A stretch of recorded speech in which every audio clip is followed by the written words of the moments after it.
Welcome to you friends, Step for Special. Today in this video we will discuss D.Ed Paper 12 Unit 2.2 Step of Evaluations. आइए इसके बारे में जानते हैं। और अधिक स्पेशल एजुकेशन से संबंधित वीडियो प्राप्त करने के लिए अभी सब्सक्राइब करिए step for special. Thank you. Steps of evaluation, आइए इसके बारे में जानते हैं। फर्स्ट दिया गया शैक्षिक उद्देश्यों का निर्धारण। शिक्षण के उद्देश्यों का निर्धारण करने के लिए विषय वस्तु, विद्यार्थी का स्तर, सामाजिक स्तर और व्यावसायिक स्तर आदि को ध्यान में रखना चाहिए। निर्धारित या चयन उद्देश्यों की व्यवस्था बालक विषय वस्तु से जोड़कर करना होता है। सेकंड पॉइंट जो दिया गया अधिगम अनुभव योजना, आइए इसके बारे में जानते हैं। इसके अंतर्गत विषय वस्तु से संबंधित शैक्षिक पद्धति सहायक सामग्री की सहायता से देने का प्रयास किया जाता है। इसमें अधिगम अनुभव को बालक को निम्न बातों का ध्यान रखना आवश्यक है, ये इसके बारे में जानते हैं। फर्स्ट दिया गया अधिगम अनुभव को शैक्षिक लक्ष्यों से जोड़ना चाहिए।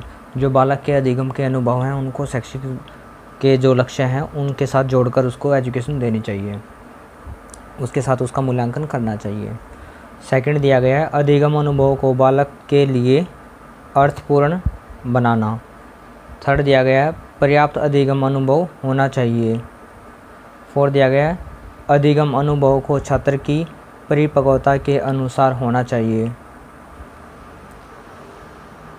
फिफ्थ दिया गया है अधिगम अनुभव का बालक के व्यावहारिकता के अनुसार होना चाहिए।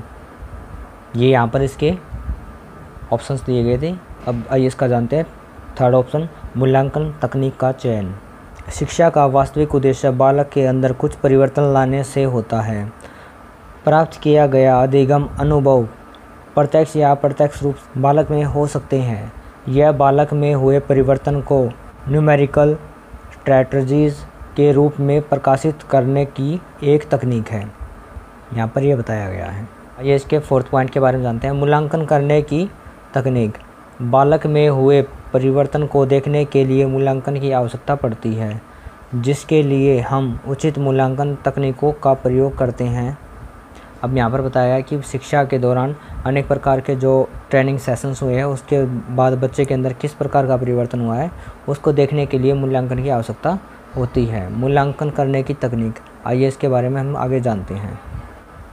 अब जो रिटन एग्ज़ाम होते हैं वो लिखकर, जैसे कि बच्चे फाइनल एग्ज़ाम में रिटर्न करते हैं वो ओरल होता है, बच्चे जब बोलकर सुनाते हैं वो प्रैक्टिकल से एग्ज़ाम देखते हैं आप कि जब बच्चे कोई प्रयोग करके, कोई सिद्ध करके, कोई मॉडल वगैरह बनाकर अपनी एजुकेशन का प्रमाण देते हैं। वो ऑब्जर्वेशन, जब बच्चा कोई भी एक्टिविटी कर रहा है उसको ध्यान से ऑब्जर्व करके टीचर उसका मूल्यांकन कर सकता है कि बच्चा किस हद तक कर पा रहा है। इंटरव्यू है कि बच्चे का टॉपिक दे दिया जाता है, वह उसके बारे में अपने विचार रखता है, वह इंटरव्यू का सेशन होता है जिससे बच्चे का मूल्यांकन होता है। क्वेश्चनायर भी इसी प्रकार से बच्चे के लिए मूल्यांकन में सहयोगी होता है। ये सब जो बताए गए हैं ये मूल्यांकन की तकनीकी बताई गई हैं जिसके द्वारा मूल्यांकन होता है। ये सब जो दे रखी हैं, जो मूल्यांकन है उसकी टेक्निक्स दे रखी हैं, तकनीक दे रखी हैं उसकी, कि इनके माध्यम से हम बच्चे का मूल्यांकन करते हैं और यही प्रभावी माने जाते हैं।